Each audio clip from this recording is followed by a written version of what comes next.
There's an old Chinese saying, I wish you live in interesting times. But the irony of this is that in general, interesting times are times of trouble or turmoil, and that actually makes the phrase more like a curse. And boy, are we living in interesting times at the moment with Trump's tariffs creating fear around the world. Actually, it reminds me a bit of the early days of COVID when people were just uncertain about what's ahead, and that creates a level of fear. Now, welcome to another episode of the Michael Yardney Podcast, where I always say I try to help investors gain clarity amongst the confusion of the many mixed messages.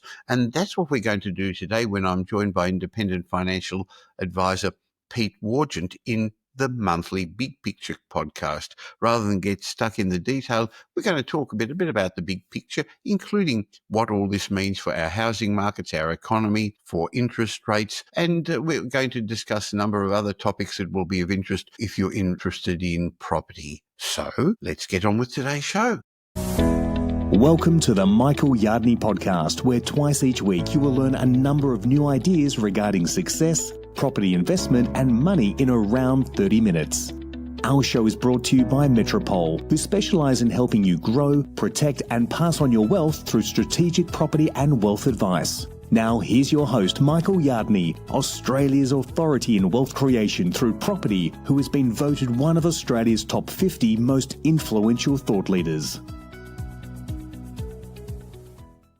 Welcome back, Pete. Now, Pete, every month I say something along the lines of, boy, there's been lots of news that's happened in the last month to discuss, but boy, this month really tops the cake, Pete. Yes, it feels like whatever we say today will probably be out of date by tomorrow, the way things have been whipsawing around at the moment. But I guess the idea of the Big Picture podcast is to try and take a sort of considered overview instead of getting caught up in the daily headlines. So hopefully we can add some value today. Well, we're recording this show about a week before it'll be published, so it's really likely that over the next few days there's going to be quite a few changes. But if we look back over the last week, global financial markets have been thrown into chaos, Pete, by the announcement of American tariffs that threaten to disrupt business, trade and I guess almost the current world order, they're saying.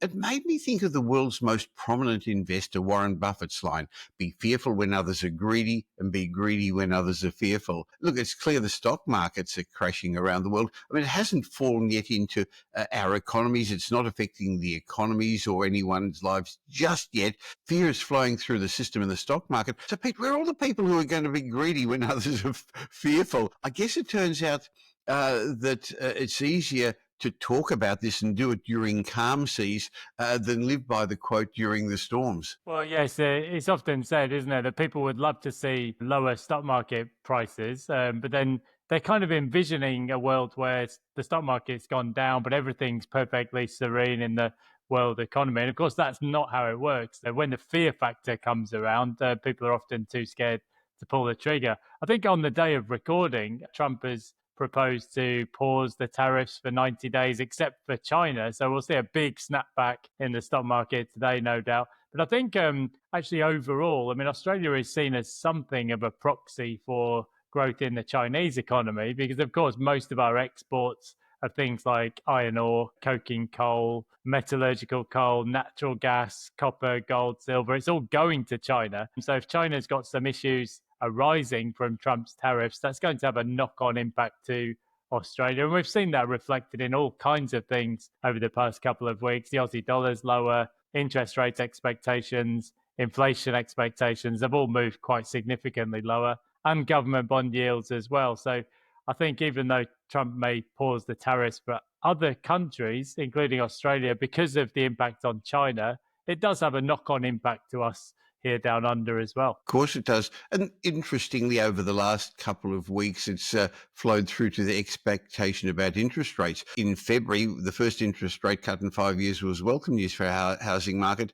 And it actually did seem to give a bit of a psychological boost, reigniting the markets, because CoreLogic, PropTrack, Dr. Andrew Wilson's My Housing Market all showed a couple of months of positive property price growth around Australia after a little bit of a slowdown in the end of last year and the beginning of this year. Then the RBA kept rates on hold in April. But if they're uncertain about what to do in April. I can imagine their heads would be spinning right now, Pete. Yes, I've seen even various groups out there, largely sort of left-leaning think tanks, to be fair, but calling for an emergency central bank meeting to cut interest rates with immediate effect. People calling for 50 basis points. I mean, it's really not the message that a central bank wants to give out, a panicked reaction. I think if the most likely outcome at the moment is that when the May meeting rolls around, we get a 25 basis points cut. No panic stations reactions. I think at the close of business yesterday, futures pricing was for the cash rate going to actually around 2.7. So that's the equivalent of about 120 basis points of cuts, or maybe 5 interest rate cuts over the next 12 months. I mean, by the time this goes to air, that could easily have shifted back up. Yes. I think just the general picture at the moment is interest rates are expected to go down. There's the uncertainty around global trade, but also if China is no longer going to be able to export so easily to the US, they're going to have a surplus of goods that need to be dumped onto the markets, what's called trade diversion. And that could actually send a deflationary shock our way. Oil prices are considerably lower, so we'll start to see after Easter lower petrol prices at the Bowser, which is always welcome. And probably as a consequence of what's happening to China, our inflationary pressures are just going away now. I think in the housing market, you guys are better placed to comment on this than me, but I think we're starting to see rental price inflation is no longer as fast as it was. Construction costs are still going up, but nowhere near as quickly as they were. So generally, those inflation pressures are falling away now. And the most likely course of action over the next 12 to 15 months is interest rates just sort of moving generally lower. Well, the ANZ banks come out expecting rate cuts in May, July and August. As you say, the money market is suggesting a 90% chance of a drop in interest rates in May and then at least 2, if not 3 more this year. In my mind, this is going to be positive for our housing markets. Now, sure, interest rates are going to come down, Pete, in response to concerns about or reality of our economy slowing down a bit. That would also mean unemployment would creep up a bit, but it would be doing that from very low rates at the moment. So on that basis, I can see this as a boon for our housing markets. It's going to bring confidence back, affordability back, and the next phase of the cycle is going to move on. I think so. I mean, even the first interest rate saw a change in sentiment, particularly in Melbourne, actually. Auction clearance rates were the highest in 9 months last weekend, and that's just off the back of one interest rate cut.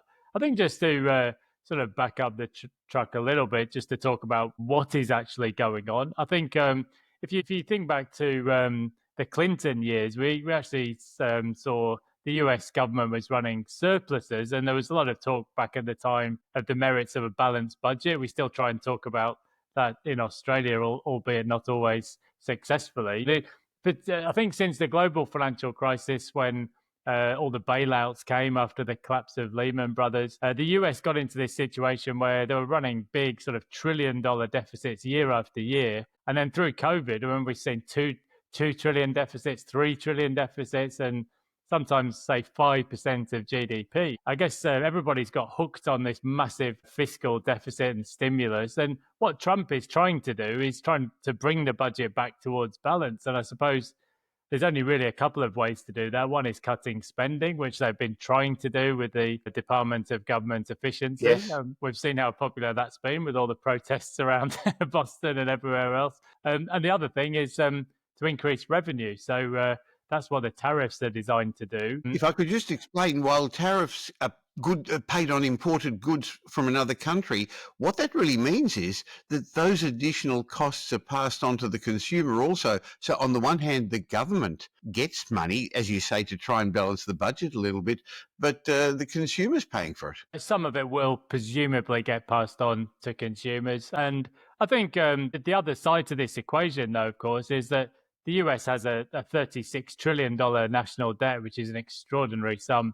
Yes. And what Trump would like to see is interest rates coming down. So he's almost putting in place a change to the global order here. So yes, there'll be some fallout and repercussions for global trade. I think there's probably 4 things for Australia that will have a knock-on impact to the housing market. First one, as I mentioned, is the trade diversion from China. So that will reduce the cost of goods here. The lower Does Aussie that mean dollar. my iPhone is going to be cheaper or more expensive, Pete? Because it says on the back designed in California, but I think it's actually made in China. Yes, most of the production of a lot of goods. I mean, that's really been the trend in recent decades is the Western countries like the US and other countries in Europe, we tend to import a lot of cheap goods from China where they get manufactured. Well, Trump's trying to change that all around. So yeah, presumably we'll see something of a deflationary shock to goods prices. The lower Aussie dollar is a good or bad thing depending on your perspective. I think we've already seen the dollar dip below 60 US cents this week. It's terrible news if you're planning to go on holiday to Florida or to Disney World, but yeah, I guess it does have a stimulatory impact on the Australian economy, so that will help to cushion some of the shock. Plus, it makes our asset prices cheaper for international investors. Yes. But the other two things are lower interest rates, which you mentioned. And all things considered, we still have a pretty low level of government debt in Australia, net debt of, say, 20 or 30% of GDP. There's a lot of firepower there if Australia needs to stimulate its economy. So, yes, we'll get some of the fallout from this, but we also do have some pretty strong shock absorbers as well. Sure. And if America keeps its tariffs up, it's not going to affect a lot of industries in Australia. In fact, America's, if you look at the list of who we export to, it's the fifth largest export market for Australia. So let's watch this space, see what plays out over the next little while, how much Trump will pivot if he does it all. But if we look back home, there's good news happening. So we've got to, as you say at the beginning of this, remember the big picture. And the big picture is anyone who wants a job can get a job, and unemployment's good.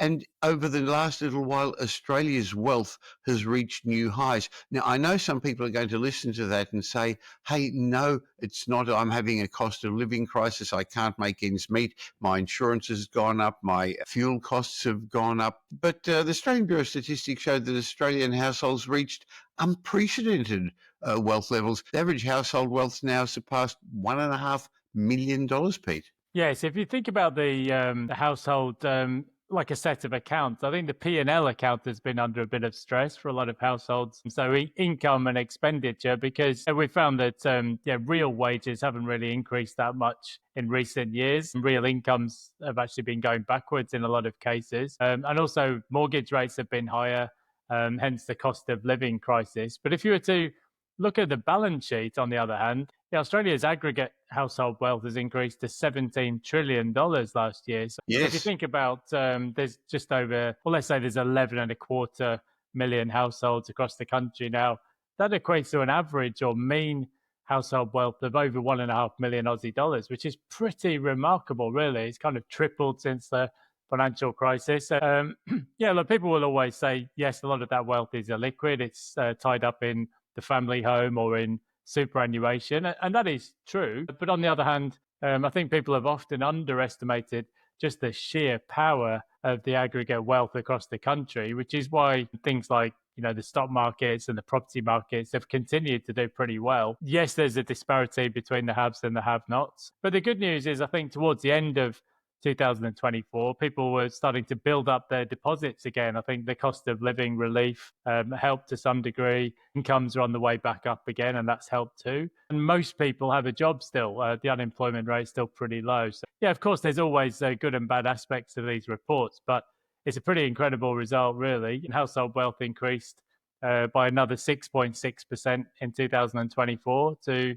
an all-time high, about 17 trillion. That's amazing, isn't it? Now, again, as you said, the gap is widening between the haves and have-nots. And I guess over the last week or two, while I have a share portfolio, as I know you do as well, the volatility of that has reminded me one of the reasons I like investing in property. I'm not going to suddenly sell up. I do believe I'm taking a big picture view on that. But the disparity in Australia between the haves and have-nots is not as big as in some countries. On the other hand, the wealth distribution is going to continue on because the Bank of Mum and Dad is helping a lot of young home buyers get into the market. So if your parents own their own home, have equity in their home, you're probably at an advantage as well. I guess that's going to be a continuing story in Australia. So part of the reason you and I are in business is to help people get involved in property. So I think people should consider taking advantage of this window of opportunity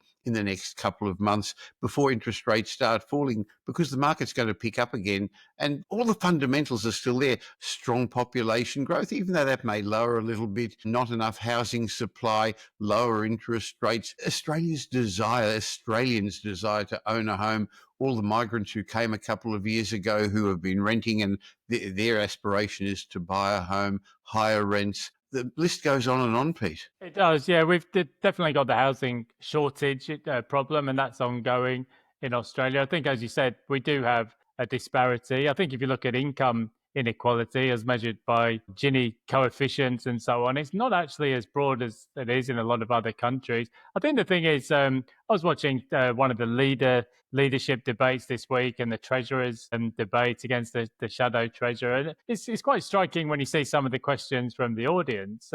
It's easy to forget that 30% of Australians weren't even born here, including me. So, of course, there's going to be a disparity in wealth. I think I came to Australia with like $2,000 or something in my pocket. It's not like you're going to have an equivalent situation for somebody who's grown up in the eastern suburbs, inheriting millions of dollars. Of course, there's going to be that disparity. I think the important thing for countries with immigration programs like the US and the UK and Australia is that when migrants come to the country, they can make for a better life than they had before, even if there is a disparity across the system. So, yes, I think you often find when you talk to the taxi drivers when you're coming into Melbourne, because you don't have the airport rail there just yet, that people actually, they work really hard to get onto the housing ladder, because that's just the first piece in the puzzle to start that snowball rolling, and you have to do whatever it takes to save that first deposit. But as you said, I think if you look at the dynamics, population growth, it looks like we probably won't get a change of government, which means ongoing big population growth under the Labour Party, massive shortage of housing across pretty much all of the capital cities and a lot of regional areas as well. And interest rates probably on the way down over the next 18 months. So that's a tailwind as well. There's a couple of other things we haven't even touched on. Lending standards are still extremely tight. I just went through refinancing myself over the past couple of months. There's just so much paperwork and effort involved sometimes these days. But at some point, you would think the regulator would need to release the 3 percentage points lending assessment buffer. It's just unnecessary when interest rates are going down. To stress test people for higher interest rates they're never going to pay. But also there's just some changes flowing through from some lenders. For example, the treatment of HELP debt that used to be known as HEX debt for students. Just a few things like that. The Help to Buy scheme from the government. They're just helping more buyers to come into the market over the next couple of years. With more buyers coming into the market, we know that both sides of politics, the big parties, have actually got policies to help first home buyers. And on the one hand, the coalition is talking about allowing you to use your super. On the other hand, there's government shared equity schemes and things like that. But in my mind, Pete, that's actually, while it is in some ways a first homeowner grant, it's actually an established homeowner boost, because when these people get money, what they're going to be doing is spending it, getting into the property markets, and it's just kicking the unaffordability crisis, the first homeowner crisis, down the road, because it's just going to keep pushing property prices up if we give people more money to spend. In the recent federal budget, yes, there were no new measures on housing supply. There was a bit of talk about reducing red tape, and the Housing Australia Future Fund is sometime this millennium going to start building some homes. But really, there's nothing to change the status quo as it relates to housing supply. But they have expanded the demand side measures because they want young people to be able to get into the housing market. But as you said, I mean, that can effectively just pull forward demand, get first home buyers to buy sooner than they might otherwise have done. Actually, the opposition, not dissimilarly, was talking about letting first home buyers use superannuation for housing. Unless there's a change in the polls, that won't transpire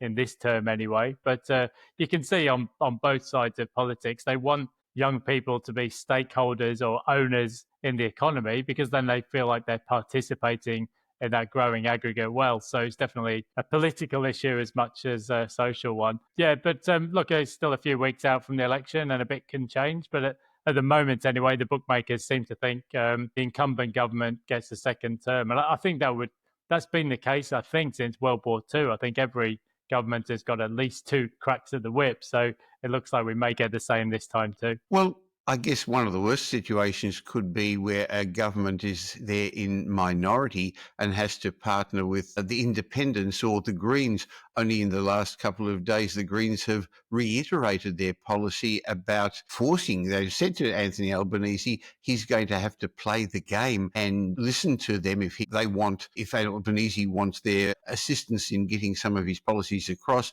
They're going to reduce negative gearing and capital gains tax. I better be careful what I say, because a very long time ago, my father stood as a Green Party candidate. So I don't want to say anything out of line here, but I think the Green Party has some interesting ideas on economics, shall we say, and they're not always coherent across the various candidates and representatives of the party. I mean, some of the ideas they put forward are just proven not to work, like price caps and things like that. So, but you're right. The minority government actually looks like the most likely outcome at this point. So at this juncture, that could be where we're heading, in which case there will be some pressure from independent MPs or potentially Green Party MPs. So, there could be some pressure there, and maybe some reforms to sort of the tax system as it goes along. But be careful of unintended consequences, Pete, because on the one hand, they're saying, okay, we don't want property investors there. This is to stop property investors, but they're the ones providing accommodation for close to 8 million people in Australia at the moment. Some of them are going to become first home buyers, but a lot of tenants at the moment have chosen to become tenants because of where they are in their life stage. They're not in the position to buy a new property just yet. No, we've been through something similar on the other side of the world in Europe, where the government has variously made it harder for private landlords to stay in the market. And a lot of people have sold up. And of course, in lots of parts of the country now, people are looking for rentals, and there's nothing. There's zero properties for rent. So, as you said, you can have an unintended consequence here, particularly at a time when in Australia, we've effectively frozen out foreign investors as well. I think if you went back to the previous cycle, a lot of the housing supply was really driven by foreign investors helping developers to get their apartment pre-sales up to the relevant level, and then they could start to build. Well, with the stamp duty surcharges for foreign investors, that's just not happening now. And now people are mystified as to why we've got an epic housing shortage. And I don't know what it's like down in Victoria, Michael, but it's quite eye-popping, really, to drive around southeast Queensland. Brisbane, there's tent cities all over the place in the parks. In Caboolture, there's enormous tent cities. There's just a chronic shortage of housing. And I guess these are the consequences of all of those sort of anti-landlord policies. It's extremely difficult for a lot of developers to access finance because of the lending conditions that are in place. A lot of landlords are saying, well, I'd rather just put my money elsewhere because the government's making it too difficult. And so, you kind of reap what you sow, really. If we don't have the foreign investors and private landlords, where's the supply coming from? I remember seeing in the movies those tent cities and homeless people in the United States, and never imagined that would happen in Australia. I don't believe that should be happening. I think the government has a responsibility to provide social housing for the disenfranchised, and if it's not going to do it, for those who can afford to, allow others, private investors, to provide the housing. This isn't going to change anytime soon, Pete. Actually, I went to the Housing Industry Association. They variously do events around the country. Went to the recent event in Brisbane with Tim Ridd, the chief economist, doing an excellent presentation. And literally across the road from the conference, there's a park there with maybe 20 tents in it. And it's just terrible. An extraordinary juxtaposition when we're talking about making it difficult for people to borrow, tight lending standards, and there's a lot of red tape, zoning issues. There's so many things that are just making it very difficult for housing supply. Of course, some of this is a knock-on from COVID and the big increase in construction costs, which have made life very difficult for developers. But this is one of the things that we're starting to see, is that actually for new developments to get out of the ground, they're happening at much higher prices now. Urbis's latest apartment report showed $19,000 a square meter for new apartments. I mean, that's a doubling since 2020. And I think what that suggests to me is that the types of apartments and medium density properties that are being built are largely more for the owner-occupier sector of the market, not so much for the investors this time around, but they're having to deliver different types of stock with bigger floor plans, more points of scarcity, and just a better quality all round. So, but yeah, the volume of supply just isn't there. It's also delivering it to the more affluent owner-occupiers and often the right sizes as well. So, yes, I saw that Urbis report that in Melbourne and Sydney now, that's what they're having to achieve and achieving for new off-the-plan apartments. What that means is the gap between established properties and these new ones is even bigger than the price, meaning that if you find the right sort of apartment in the right location in a small black block, a family-friendly apartment, you're buying it virtually below replacement cost, especially in places like Melbourne where apartment prices have stagnated for about a decade. Maybe the last thing I'd like to quickly discuss with you in today's chat, Pete, is something almost unimaginable that happened. Super funds were hacked. A number of Australian big superannuation funds, Australian Super, Australian Retirement Fund, Hostplus, Insignia Rest, they got a cyber attack, and a couple of members had their money stolen. Now, I know that the super funds say they're going to replenish the members' money, but I guess it's a message that we've got to be careful of scammers. So this wasn't people's direct accounts. It was the big superannuation funds. But we hear about cybersecurity and cyber attacks all the time nowadays, don't we? We definitely do. I think it definitely pays to be careful at the moment because there is a proliferation of scams. I think it's only going to become a more pressing issue as AI gets more sophisticated. I think if you think back maybe a few decades ago, we used to worry about home break-ins and people stealing jewelry and televisions and things like that. Well, it's not really where it's at these days. There's definitely been a shift away from theft and towards fraud. We actually had a credit card scam probably in the last 2 weeks where we were just we got a notification from our credit card, the bank that supplies the credit card, saying, well, somebody spent $1,000 on a phone or something. Yeah, I think it was one of the Japanese phone companies, and it was just somebody had hacked the card, you know. So I mean, you coming back to your point before, this is one of the reasons we like hard assets, owning land and things like that, because it's not so easily hacked. So yeah, but you do need to be very careful with things like password protection and so on now, and also just to keep an eye on what's happening in your accounts because the number of frauds is only increasing. Sure. I'm always a bit annoyed by the multi-factor authentication when I got to go to my phone and get an app number. I've always been amazed at how that system works because it changes every minute or so and how the other website knows what my phone is saying. But having said that, I think it's an important factor. And yes, I used to use the same password for everything. And over time, I've changed that a lot. I've got a program. This is not giving advice. I'm not sure qualified to do that. But I've got a program on my computer called LastPass, which is on my computer, my iPad, my phone. And so each website has a different password, and I don't even have to remember them. And they're quite challenging passwords. I hope that's going to stop people getting in. But like you, I had my American Express card.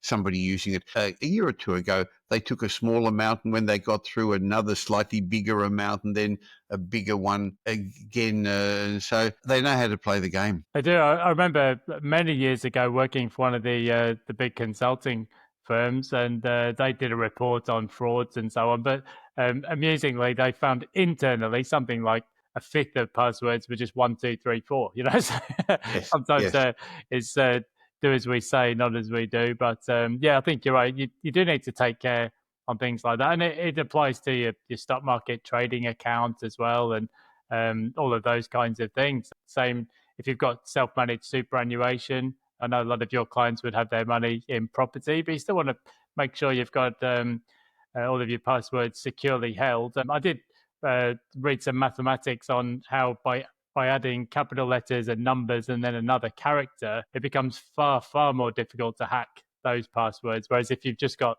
the name of your favorite football player, it's relatively much easier for algorithms to crack those codes. So yeah, be careful out there. Yes, definitely. Having said that, I bet there's some people using AI now to take advantage of its computing power. Now, Pete, before we finish, we both believe in the importance of education. And I know you've got a number of books out now that help educate property investors. Tell us a little bit about those. Yeah, I can probably reach a couple from where I'm sitting right now. So I co-authored this book with Kate Bakos. That's the buy right approach to property investing. I've seen that at the airports, Pete. Well done. Oh, I'm glad that it's out there in the bookstores. Yeah, so that's mastering the skills to invest wisely in property. So Kate is like you down in Melbourne, and she's got so many years of experience Yes. at the coalface. So a lot of brilliant first-hand insights from her, and also with the same publishing house that you've used with Michael Wilkinson. I've also written The New Wealth Way to unlock the power of compounding. So that's not just a property book. That's more about more of a holistic approach to using compound growth in your favor, I suppose, over the long term, because you get that hockey stick effect, and the longer you go on, the better the results become. Well, I'll leave a link to both of those in the show notes, because while some people are watching this, others are actually listening while they're in the car or doing their exercise. So an interesting month that we've just gone through. I look forward to catching up with you next month, because at that time, the result of the election will be out. The tariffs will have had their chance to work their way through. We'll see what's going on in the world. And again, we'll just step back a bit rather than getting caught in the immediacy of it and look at the big picture. Thanks for your time, Pete. Pleasure. Thanks, Michael. Yeah, don't get too caught up in the daily headlines. Try and take a bit more of a considered approach, and you'll do just fine. I think that's a great bit of advice. Pete, it reminds me a bit about the beginning of COVID, really, where everyone was in a bit of a panic and had no idea what to do, and they stocked up on toilet paper and bottled water and things that were totally unnecessary in the long run. So step back and don't be too nervous. Yeah, and we've revalued a number of assets from 2020, double in 2025. Not across the board, but it has happened, and that just shows, as you said, if you can be greedy when others are fearful, you'll do just fine. But yeah, try not to panic about the daily headlines at the moment. There's lots of volatility out there. Good advice. Thanks, Pete. Catch up with you next month. Cheers.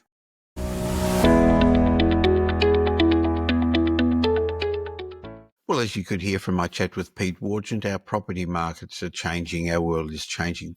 Before the mindset message I want to share with you, my popular mindset message, I guess I want to remind you that the world is going to be very different this year from last year, and we're already moving into the next phase of the property cycle. So I guess the question I'd like to ask you is, did you take advantage of the opportunities the previous phase of the property cycle created, where in fact some areas of Australia, some properties had double-digit growth for a couple of years? So are you ready for what's ahead? Because in my mind, the next few years are going to be very different for property. And if you're a property investor, you may have to change your strategy to cope with the new environment. Now, the markets are going to continue to be fragmented, and it's likely that only around 4% of the properties that are coming onto the market will be what I call investment grade properties that will outperform over the long term.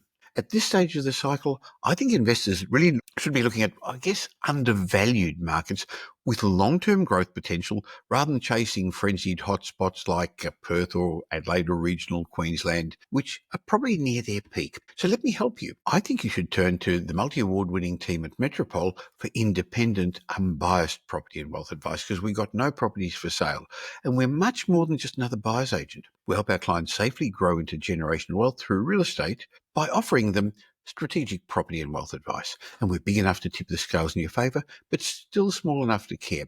So whether you're just getting started or you're wanting to grow your existing portfolio, our team can help you with time-tested strategies that I've fine-tuned over 5 decades with a track record that's helped over bought over $6 billion worth of properties for clients, on-the-ground experience with offices in Melbourne, Sydney and Brisbane. But since we don't sell property, our advice is unbiased, but it starts with a strategic plan. So have the team of Metropole on your side. It could make a big difference and help you outperform.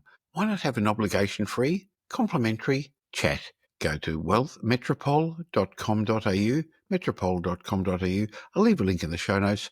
Let's have a chat and see what your options are. Now here's Michael's mindset message. Remember, a change in your thinking will lead to a change in your life. In today's Mindset Message, I'd like to have a chat about the stories that you tell yourself. I think we've got to really pay close attention to that talk that we have in our brain, because your stories become your reality.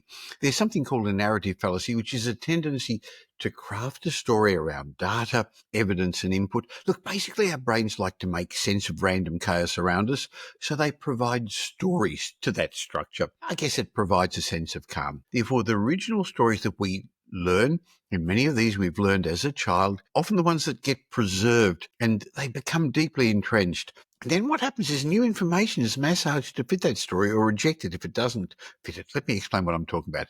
Your thoughts lead to your feelings. Your feelings lead to your actions, and your actions lead to your results.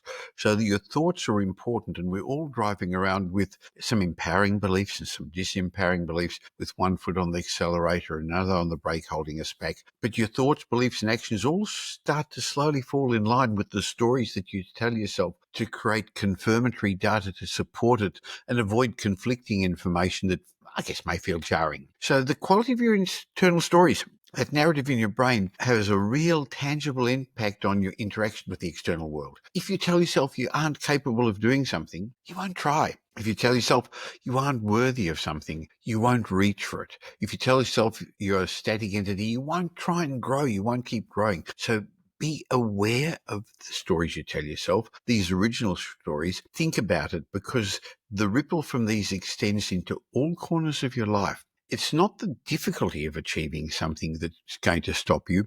It's the ease of continuing to tell yourself the story that you can't achieve something that's going to stop you. These stories will tell you that you can either move forward and improve, or they'll hold you back. There's no in between. So be careful of the stories that you tell yourself in your head.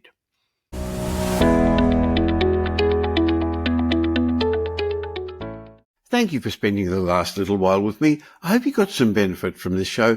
But before you move on to the next podcast you're going to listen to, let me remind you I have another show that I produce once a week with leading demographer Simon Kirstenmacher. We call that Demographics Decoded, where Simon and I unveil the trends that are going to shape your future. In my mind, this is a must-listen-to podcast for anyone interested in property investment, but also for business people and entrepreneurs. So if you don't currently subscribe to Demographics Decoded, just please stop for a second and subscribe on your podcast app where you're listening to this, or on YouTube.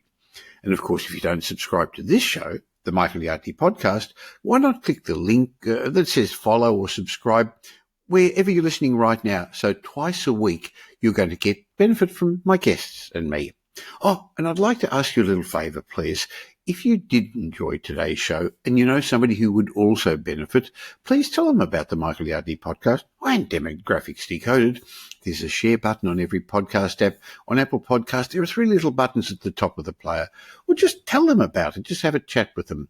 Now, I hope you're going to be doing them a favour, and you're definitely going to be doing me a favour in my quest to help as many people as possible to become financially literate. And by the way, I've got a special bonus for you. As my way of saying thank you for subscribing, just go to podcastbonus.com.au. There'll be a link in the show notes, podcastbonus.com.au, where I've got a bunch of ebooks and reports. It's just my way of saying thank you for taking the time to listen. And remember, the information that we give you in this podcast is general information, not specific information about your personal circumstances, because we don't know about them. But if you do want specific information, you can always have a chat with my team at Metropole. Go to metropole.com.au. If you really want to learn more, you can always listen to the previous podcast, the many episodes we've already published. Just go back to the old episodes, which each have lessons about property investment, success, and money. Once again, thanks for listening to today's show. Thanks for listening to this episode of the Michael Yardney Podcast, which was brought to you by Metropole, who help their clients grow, protect, and pass on their wealth through strategic property and wealth advice. If you like what you heard and don't already subscribe, you'll find us on iTunes or on your favorite Android app as the Michael Yardney Podcast. Watch out for our next show, which comes to you twice a week, and you'll learn some new ideas about property investment, success, and money in around 30 minutes. To get more of Michael's thoughts, go across to www.propertyupdate.com.au and sign up for his daily morning briefing, and you'll hear from not only Michael but a group of leading property success and money experts.